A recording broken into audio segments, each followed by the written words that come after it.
Soy Fernando Díaz Villanueva, hoy es 23 de julio de 2020 y esto es La Contracrónica.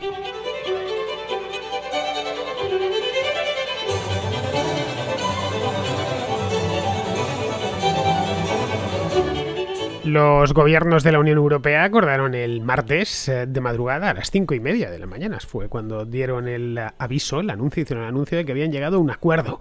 Pues bien, llegaron a un acuerdo, un millonario acuerdo, traducido en un plan de estímulo económico, tras 4 días de negociaciones, según parece, bastante duras.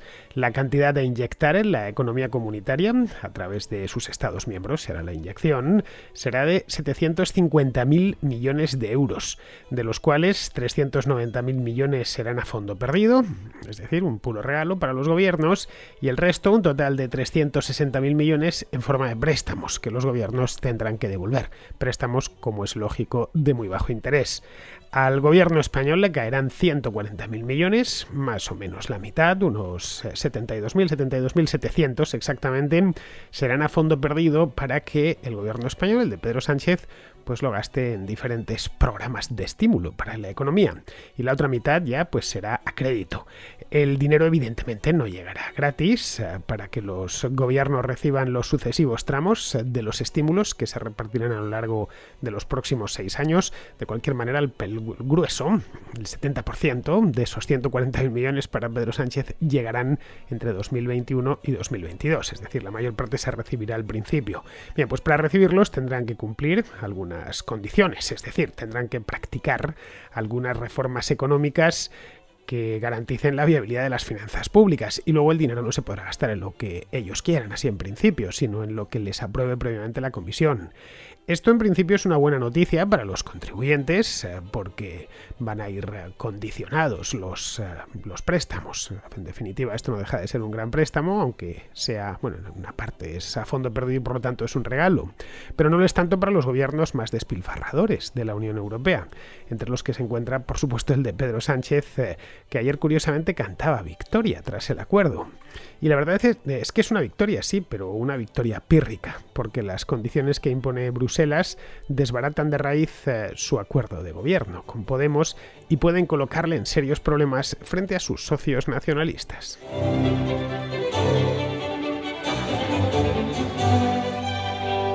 Por mucho que anden ahora los líderes europeos dándose golpecitos en la espalda los unos a los otros, mientras presumen de un acuerdo histórico que ha demostrado al mundo la armonía reinante dentro de la Unión Europea, lo cierto es que se ha hecho moviendo tan solo de sitio lo que Merkel y Macron propusieron hace un par de meses, en el mes de mayo.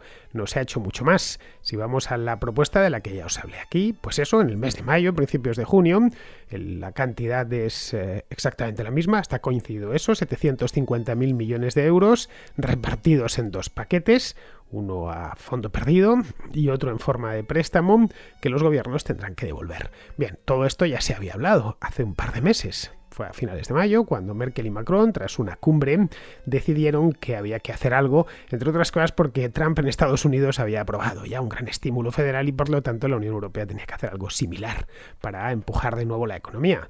No olvidemos que tanto en Estados Unidos como en Europa se practica un tipo de capitalismo muy keynesiano en el que se piensa que si el Estado gasta mucho dinero realmente eso va a ayudar a salir de la crisis. Así que entra dentro de la lógica económica propia de nuestro mundo y de nuestra época. Recordad que se hizo algo muy similar, no exactamente lo mismo, esta vez han ido más lejos en la Unión Europea, pero vamos, se hizo algo muy similar en la última crisis, la del año 2008.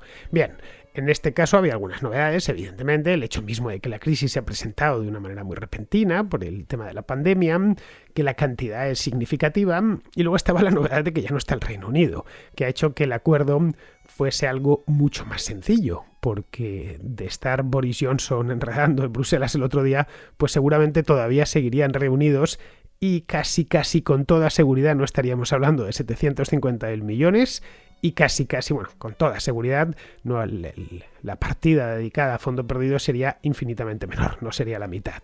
Bien, pues sobre este planteamiento inicial, que ya digo, fue diseñado hace 2 meses entre Berlín y París. Solo quedaba hacer algunos ajustes para que todos saliesen, no sé si contentos, pero vamos, aproximadamente contentos y pudieran los diferentes líderes venderlo en casa, pues no sé, de una manera un tanto épica, como si regresasen de firmar la paz de Versalles, pero en el bando de los aliados. Pedro Sánchez en España, sabéis que es muy exagerado para estas cosas y se organizó. La verdad es que después de esta, yo si fuese el encargado de relaciones públicas de la Moncloa, ya podría decir que lo he hecho todo. Bien. No sé si supongo que lo habréis visto, los que sois españoles, se grabó, pues parece más de una manera un tanto de aficionado, con un teléfono, una cosa así, como entraba en el Palacio de la Moncloa, era una puesta en escena un tanto lamentable, pero en fin, y estaban los ministros haciéndole un pasillo y aplaudiéndole. Bien, pues era eso mismo, parecía que venía de firmar el acuerdo de Múnich, una cosa así. Bien, el acuerdo en sí tiene 2 elementos, por un lado el presupuesto ordinario de la Unión, el presupuesto en la Unión Europea no se hace, se hace un presupuesto anual, obviamente, pero eso tiene que hacerse conforme a una cosa que llaman marco financiero plurianual, que es un plan de gasto para 6 años que vencido ya el anterior, que arrancó en el año 2014, que es cuando fue aprobado, empezará a aplicarse desde el año próximo, y será hasta el año 2027, 6 años exactos. Al marco financiero plurianual han asignado algo más de 1 billón con B, de euros, que es una cantidad ligeramente superior a la que se aprobó en 2014, que era de 900.000 millones aproximadamente, y que pues se dedicará a lo que se dedica el marco financiero plurianual, que es a mantener el invento funcionando. Bien, el marco financiero va en piloto automático, es algo que se va haciendo, se va renovando cada 6 años, eso sí, cada vez gasta más la Unión Europea, pero que no genera muchas controversias. Este año había la única que podía aparecer era cómo suplían al Reino Unido, un contribuyente neto y además, la segunda economía de la Unión Europea después de Alemania. Así que había que sustituir los aportes del Reino Unido y para eso han tenido que arrimar el hombro el resto. Por suerte eran 27 socios y al final, si la Unión Europea en lugar de ser 27 hubieran sido 12 como en los años 80, pues la cosa hubiera estado más complicada, pero ahora con 27 pueden distribuir un poco más el esfuerzo entre todos. De cualquier modo, sortearon esto, que vienen hablando ya del tema. No olvidéis que el referéndum del Brexit fue hace 4 años, en el año 2016, y han tenido tiempo para ir negociando los nuevos aportes. Así que este asunto, ya digo, no genera mucho problema. Pero ahora no se trataba de eso. Esto, de hecho, no hubiera generado el llegar a un acuerdo del marco financiero plurianual, no hubiera generado ni medio titular de prensa. En cambio, esto, como bien sabemos, ha llenado las portadas de todos los periódicos de la Unión Europea. Ahora de lo que se trataba era de sacar adelante un fondo dotado con una cantidad cercana a la del mismo presupuesto, a la del mismo marco financiero, total de 750 millones. Ya os he dicho que el presupuesto que han aprobado para estos 6 años es de algo más de 1 billón. Casi no lo mismo, pero se acerca.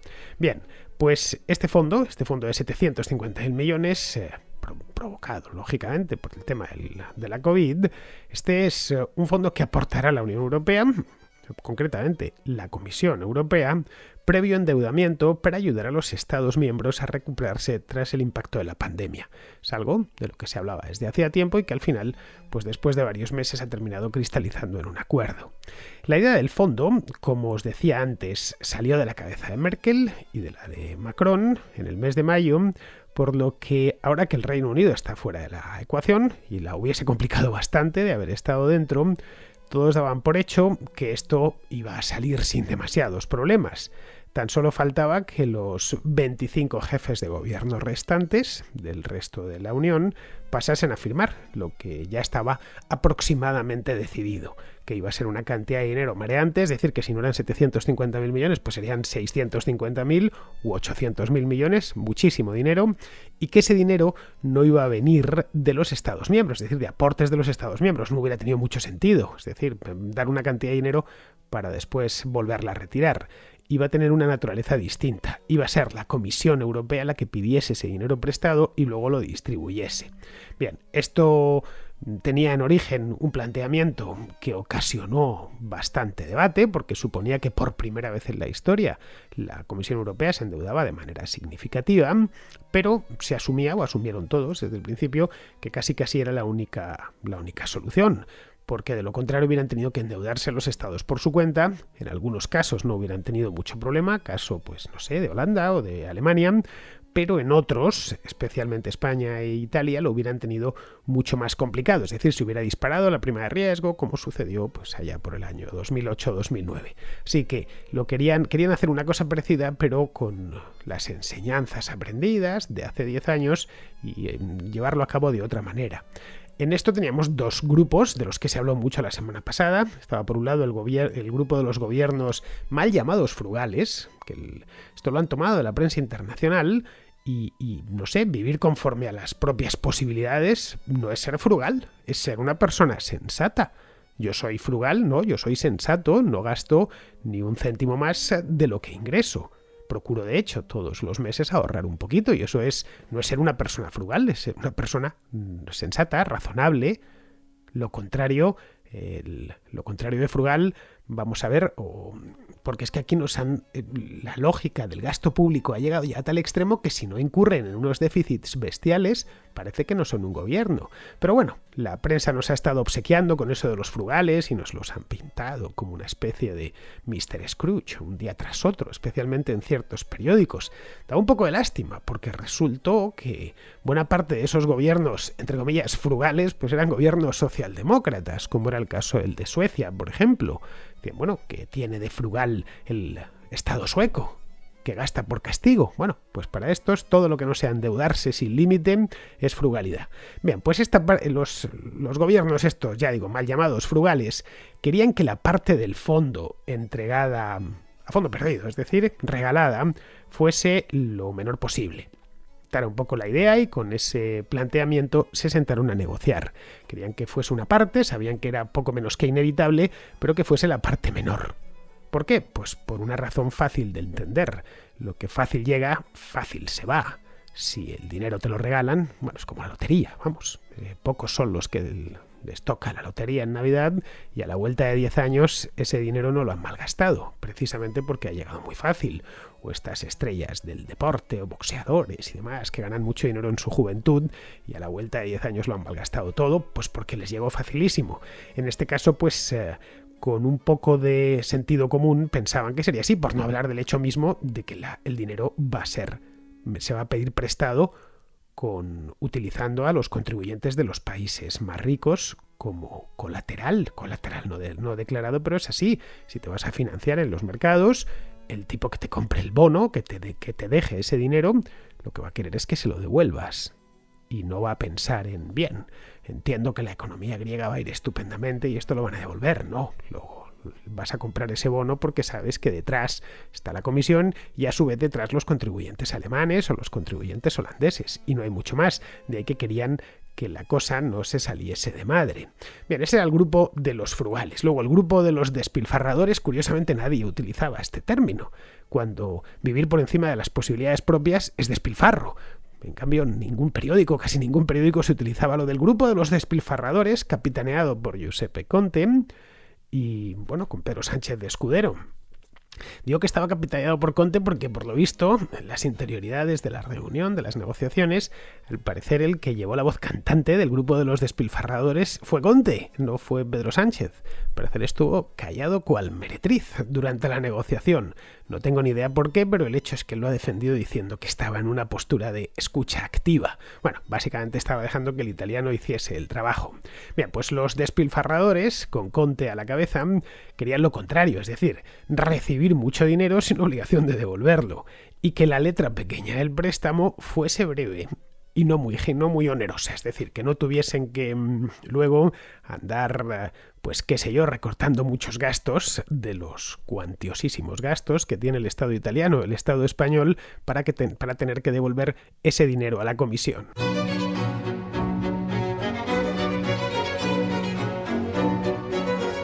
Para que nadie bloquease el acuerdo, se tomó la decisión más salomónica posible. La mitad a fondo perdido, aproximadamente la mitad a fondo perdido, y aproximadamente la otra mitad en forma de crédito a bajo interés. Y así ya estaban todos contentos. Aquí se ve en esto la mano de Merkel, no es broma, es una manera muy suya de negociar. No es casual que esta mujer lleve 15 años en el poder y que si se siguiese presentando las elecciones las seguiría ganando. Bueno, pues así todos se podían volver a casa y hablar de victoria, que es exactamente lo que hicieron. Llegó Rutte a Holanda y dijo que había ganado porque había había contenido a los despilfarradores que querían mucho más y ahora solo era la mitad a fondo perdido. Llegó Pedro Sánchez a Madrid y dijo pues eso, que lo habían conseguido porque habían por fin logrado que los frugales se contuviesen y aceptasen que la mitad del fondo fuese a fondo perdido.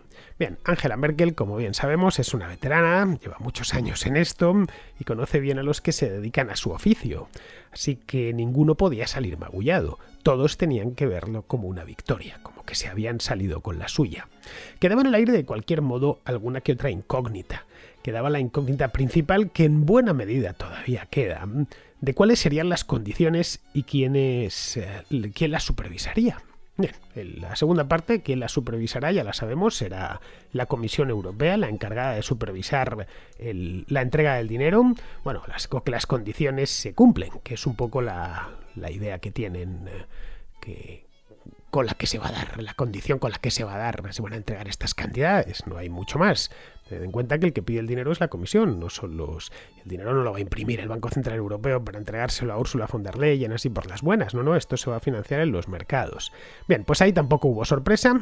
Las condiciones son más o menos las que ya se sabían. El dinero vendrá condicionado, por supuesto, a que los gobiernos receptores del mismo cuadren las cuentas, eso para empezar, es decir, que no incurran en déficits monstruosos, como lo que sucedió entre 2008 y 2010. Recordad que aquí, entre 2008 y 2010, el déficit se fue al 11%. Este fue el segundo mandato de Zapatero. Y era una auténtica locura. Y no hubo manera luego pues que todavía no se ha terminado de contener el déficit público en España. Al contrario, ahora con el tema de la pandemia, pues la cosa va a peor todavía. Pero que 10 años más tarde todavía estaban muy por encima los déficits públicos en España de lo acordado en el Pacto de Estabilidad. Así que, con la idea de que esto no se les vuelva a ir, pues tienen que, lo primero de todo, cuadrar las cuentas públicas, no incurrir en esos déficits. Y eso, claro, se puede hacer de dos maneras. Una por la vía de los ingresos, aumentándolos, o por la vía de los gastos, reduciéndolos. No hay mucho más. En las crisis, como bien sabemos, los incrementos fiscales, que es la manera por la que un Estado puede aumentar sus ingresos, la más directa, desde luego. Los incrementos fiscales no solo retrasan la recuperación, eso está al alcance de cualquiera. El Estado retira dinero de la sociedad, del tejido económico, que al final pues ese dinero se malgasta en proyectos generalmente que son del gusto del político, pero no del mercado, y por lo tanto cada vez que se suben los impuestos y se gasta ese dinero, eso no se traduce en riqueza ni se traduce en crecimiento económico. En fin, ahí tenemos el plan E, o los planes E de Zapatero, 20.000 millones de euros tirados esencialmente a la basura. No generaron más puestos de trabajo que los puntuales cuando se estaban construyendo aquellas aceras y las pistas de baloncesto que se fueron haciendo por todos los pueblos de España. Algunos construían una pista de baloncesto en pueblos en el que el habitante más joven tenía 62 años y ya no estaba mucho para jugar al baloncesto. Pero bueno, el hecho es que se sabe, y esto ya no digo que no hace falta ser muy listo, que cuando se suben los impuestos no se retrasa la recuperación, y luego además su eficiencia es muy limitada porque la economía funciona a medio gas. Si las empresas cierran o pierden dinero, no pagan impuestos. El tipo que está desempleado lo sigue pagando, pero en mucha menor medida. El consumo cae y por lo tanto se recauda pues muy poquito IVA. Bien, con todo este acuerdo sí que tiene algún elemento que lo convierte en histórico. Esta es la verdad. Es la primera vez en la que los líderes europeos, por primera vez en la historia, nunca se había hecho hasta ahora, ojo, creen que, o acuerdan, mejor dicho, que la Unión Europea puede endeudarse a una escala sin precedentes. Estamos hablando de 750.000 millones de euros, aportando como colateral las economías fuertes de la Unión. Esto tendrá evidentemente consecuencias. A mí se me ocurren a bote pronto se me ocurren un par de ellas, y las dos son importantes. La primera es que Alemania, convertido ya en el gran avalista comunitario, verá aumentada sensiblemente pero muchísimo además, su poder dentro de la Unión Europea. La segunda es que la soberanía de los estados se verá, por lo menos la soberanía presupuestaria de los estados, se verá aún más mermada de lo que ya estaba. Es decir, que si la Unión Europea pide prestado, colocando a la economía y a los contribuyentes alemanes como garantía de la devolución de ese préstamo, los que sufren déficits crónicos, como Italia o como España, pues pasarán a ser algo similar a lo que son las comunidades autónomas en España, que no acceden por sí mismas al mercado de deuda, es decir, la Comunidad de Madrid o la región de Murcia o Andalucía no acuden a los mercados de deuda, va el Estado español y después ya reparte. El gobierno de turno es el que reparte en función, a su antojo además, en función de generalmente intereses políticos. Y además fija las condiciones. Es decir, que la política económica española o italiana, que en buena medida se hacía ya en Bruselas en muchos aspectos, vendrá todavía más determinada por la Comisión, tomador en última instancia de los préstamos con los que los estados atienden sus propios gastos. Claro, aquí hay que hacer un pequeño excurso. Recordemos que la política económica, antes de económica, es política. Cuando hablamos de política económica, la Comisión Europea tiene prioridades políticas que pueden o no coincidir con las de los gobiernos de los Estados miembros. Pueden estar en la misma línea o no.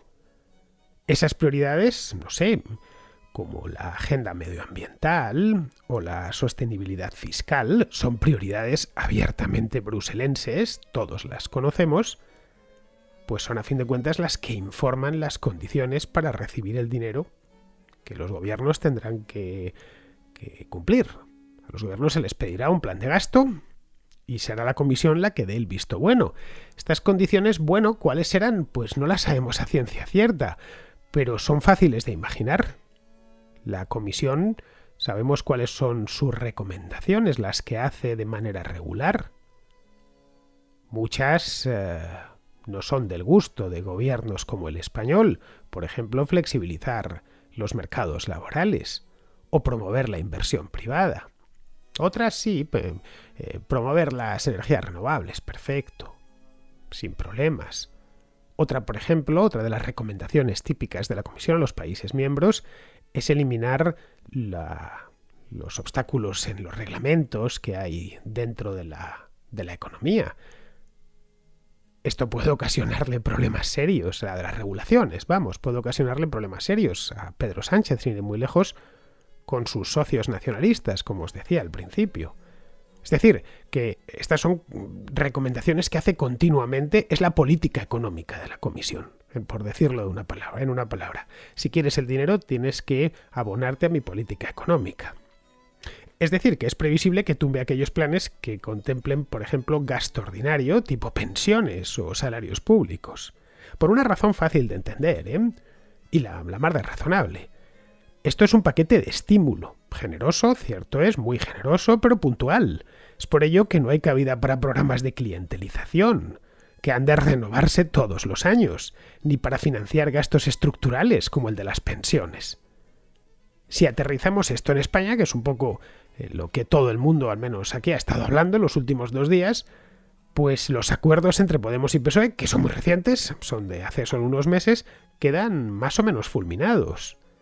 No se podrá, por ejemplo, derogar la reforma laboral, algo con lo que Podemos, un caramelo con el que Podemos lleva desde hace un montón de tiempo, y tendrán que meter mano a las pensiones, cuyo coste anual es superior a los 140.000 millones de euros que recibirá el gobierno español de aquí a 2026. En pensiones se van unos 150.000 millones de euros todos los años. Es el principal capítulo de gasto del gobierno. Es decir, la reforma sí o sí.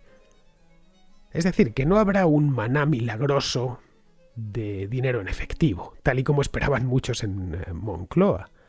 El dinero se malgastará, eso sin duda, pero en lo que decida malgastarlo Ursula von der Leyen, no en lo que decida malgastarlo Pablo Iglesias o Carmen Calvo. Ellos no son los titulares del préstamo, simplemente participan de él, pero participan de él porque graciosamente así se lo han permitido. Los titulares. Esto evidentemente les va a obligar a volver a la realidad. El Estado concebido como una máquina de gasto a discreción es simplemente inviable en estos momentos. De modo que lo siguiente que deberían hacer no es plantearse si hacen o no el ajuste, sino en cuándo lo van a hacer y sobre todo cómo lo van a explicar este ajuste a sus votantes.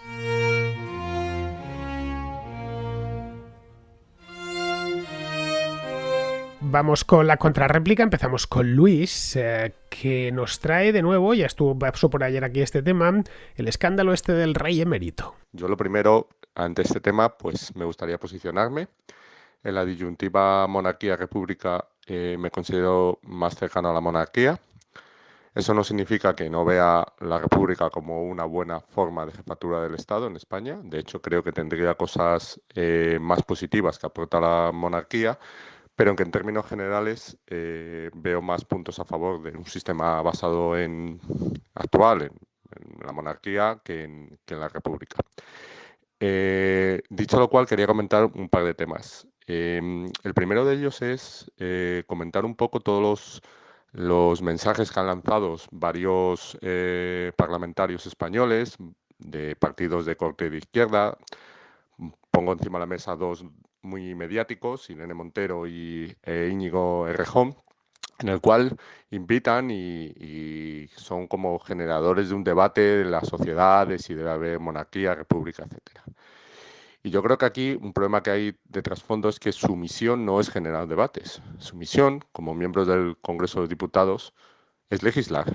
Es decir, si ellos desean que haya otro tipo de jefatura del Estado, lo que tienen que hacer es legislar, no invitar a hacer debates en el conjunto de la sociedad. En el conjunto de la sociedad ya hacemos los debates de mutuo propio. Y ellos lo que tienen que percibir es cuál es la realidad del país. Y por supuesto legislar. Esa es su única función.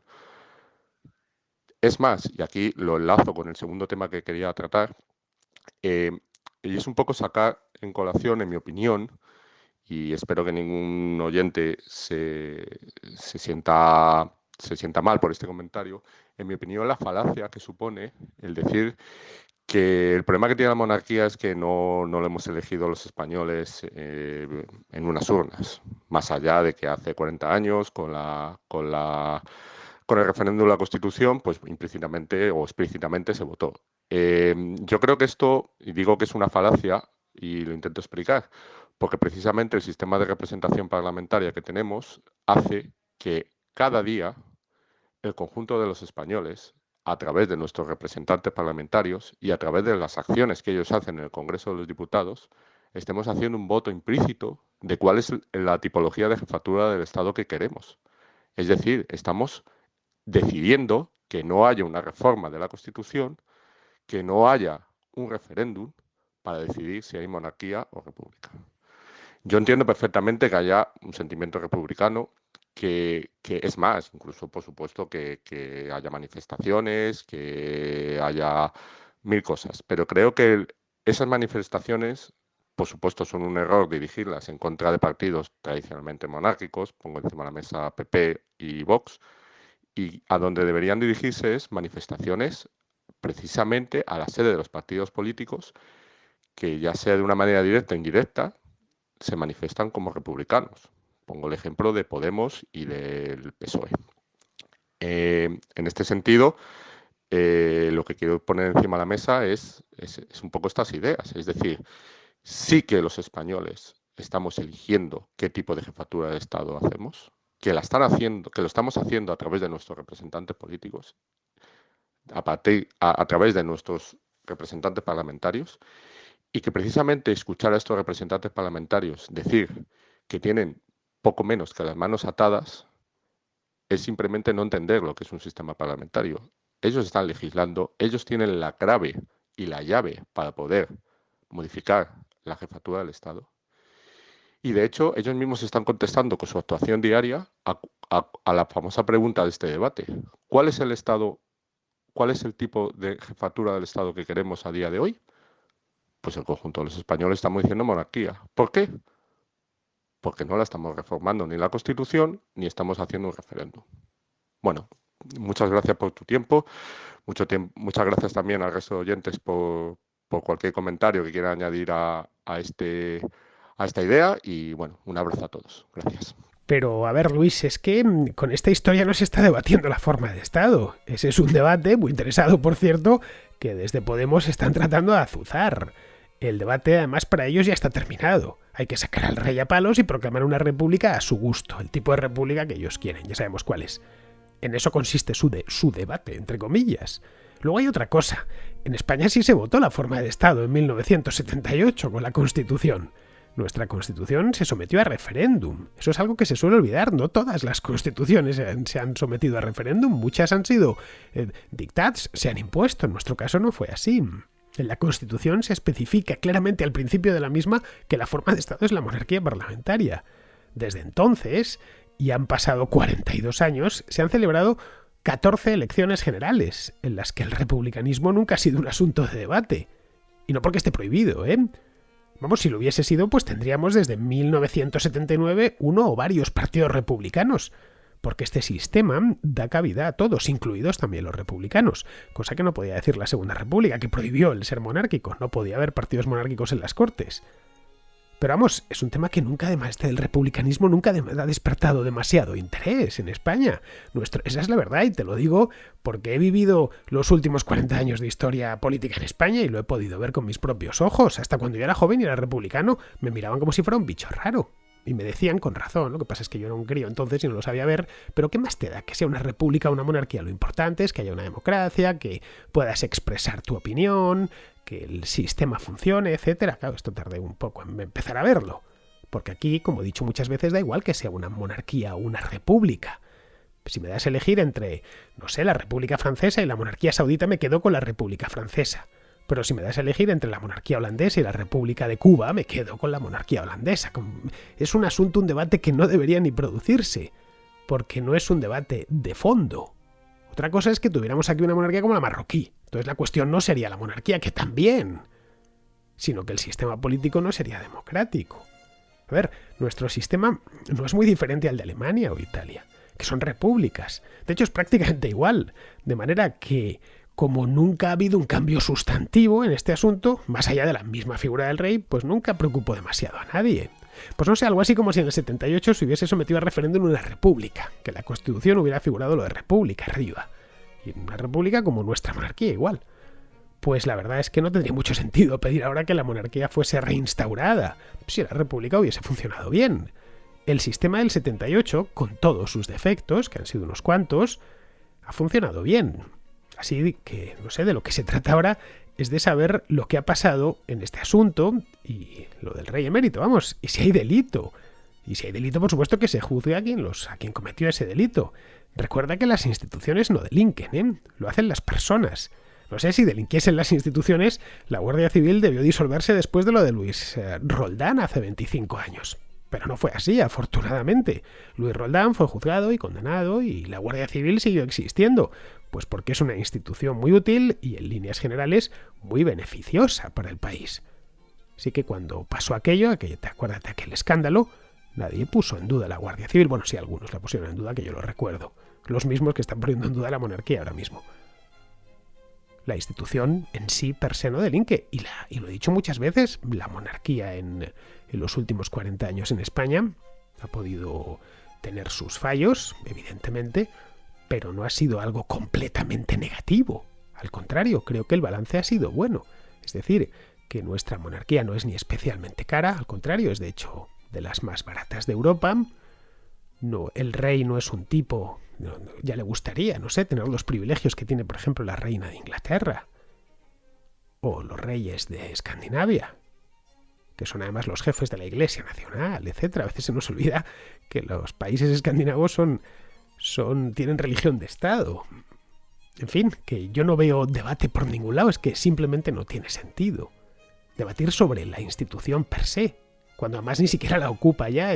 La cabeza de esa institución no es Juan Carlos I, sino Felipe VI, de quien, que yo sepa, no se puede decir nada malo. Bien, seguimos con Daniel, que pregunta por el acuerdo europeo. Hola, Fernando. Después de lo que hemos visto en el último Consejo Europeo, quería saber tu opinión sobre la medida en que el gobierno de coalición se ajustará a las recomendaciones que la Comisión hace a cada país en el marco del semestre europeo sobre la necesidad de implementar planes de reforma presupuestaria, macroeconómica y estructural, y que es una de las condiciones para que proceda el reparto de los fondos del mecanismo de recuperación. Dice el documento, estoy leyendo, que esos planes deben obtener la puntuación más alta de la evaluación que efectúe la comisión. No sé hasta qué punto esa evaluación ni la mayoría cualificada del Consejo pueden evitar que esos fondos se derrochen. Bueno, porque el otro día ya Pablo Iglesias hablaba en Twitter de que quería destinar el 25% de los fondos presupuestados a la inclusión social, integración de las personas migrantes y solo un 10% a la lucha contra el paro juvenil. Parecen poco preocupados en la creación de empleo y en el crecimiento, y la ministra González Laya quería destinar 1.700 millones de euros que no tenemos y que vamos a pedir para ayudar a otros países, cuando ni siquiera nosotros los tenemos. No sé, quería saber tu opinión y no sé si esto da para una contracrónica. Bueno, un saludo y muchas gracias por tu programa. Bueno, Daniel, es de lo que he hablado hoy. Antes de soltar el dinero, mirará muy bien a qué va ese dinero y, por supuesto, debe ir a lo que diga Bruselas, que para algo el dinero es suyo. Lo que no podrá es ir destinado pues, a gasto corriente, por ejemplo, ni a programas que están fuera de la Agenda 2030 de la Comisión. Y no hay más que hablar. El dinero, como he dicho antes, se malgastará, eso te lo claro, son políticos. Eso, vamos, es seguro. Pero se malgastará lo que diga von der Leyen, que es quien ha pedido prestado ese dinero y quien tendrá que devolverlo, por cierto. Lo de Pablo Iglesias o González Laya diciendo que van a gastar en tal o en cual cosa, bueno, pues es el cuento de la lechera de siempre. Nada nuevo. Bien, vamos ahora con Alfonso de Málaga, que pregunta por el futuro. Sí, por el futuro. Entonces quiero plantearte una pregunta, porque bueno, estuvisteis hablando de Federico Jiménez Los Santos, que tú muy acertadamente dijiste que se lo toma todo muy a la tremenda. Y bueno, yo lo escucho frecuentemente y la verdad que sí que es verdad que es muy catastrofista. Y bueno, yo quería preguntarte si tú ves el futuro tal y como lo plantea Federico Jiménez Los Santos, que es de la siguiente manera, ¿no? Tenemos un gobierno socialista y podemita con la idea, los podemitas, de establecer un régimen similar al de Venezuela. Y bueno, Federico Jiménez Los Santos no se cansa de decir que ya España prácticamente está como Venezuela, que vamos camino de ser Venezuela, que Venezuela necesitó mucho tiempo para implementar el sistema que tienen, ¿no? de como una semidictadura democrática, etcétera. Y aquí, pues bueno, con el tema de la justicia, con el tema de los atropellos que está haciendo el gobierno, de las meteduras de pata y de todo el desastre, pues bueno, Federico Jiménez Los Santos dice que aquí vamos camino de convertirnos en una Venezuela. Yo no sé tú qué opinas. Yo, hombre, confío en que estamos en Europa, confío en que Podemos no obtuvo tantos votos como obtuvo Maduro en su momento. No, Maduro, Chávez, ahora Maduro. Y yo creo que aquí no vamos a tener una semidictadura como la venezolana, estando en la Comunidad Europea. Pero, como bien dice Jiménez Los Santos, todos los países que sufrieron el azote del comunismo o del neomarxismo o del chavismo, del nuevo chavismo actual, en todas se dijeron: aquí esto no puede pasar. Así que, bueno, a ver qué opinas tú. Un saludo y que tengas buen día. Bueno, Alfonso, que su deseo sea establecer un régimen como el venezolano no significa que lo vayan a conseguir. Luego hay otra cosa: decir que España está como Venezuela es reírse de los venezolanos. Y es de muy mal gusto, además. España no está como Venezuela. Ya les gustaría a los venezolanos que Venezuela estuviese así. Mira, mi lema personal, hasta el título de mi columna de Voz Populi, cuando las columnas en Voz Populi tenían nombre, es no siempre lo peor es cierto. Pues eso mismo, no siempre lo peor es cierto. Aunque bueno, ¿qué quieres que te diga? La derecha siempre ha tenido ese pesimismo que le hace ver todo negro y todo como una amenaza. Lo cierto es que llevan hablando del cambio de régimen desde 2004, hace 16 años ya, ¿eh? Y todavía no se ha movido ni una sola letra de la Constitución. 16 años. Evidentemente algunas cosas han empeorado, los últimos 3 lustros, pero otras han mejorado. No sé, en 2004, por ejemplo, estaban robando a manos llenas. Hoy ya es algo más complicado.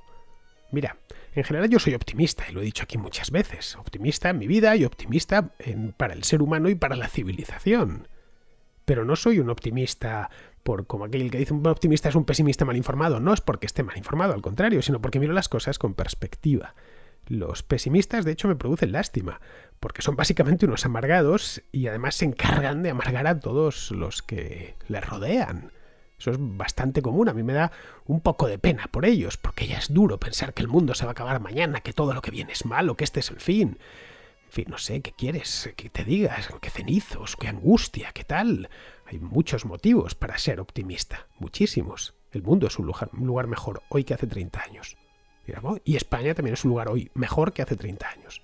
En fin, ¿qué quieres que te diga? Te puedo dar argumentos sólidos de lo que estoy diciendo, pero evidentemente pues aquí ya no me queda tiempo.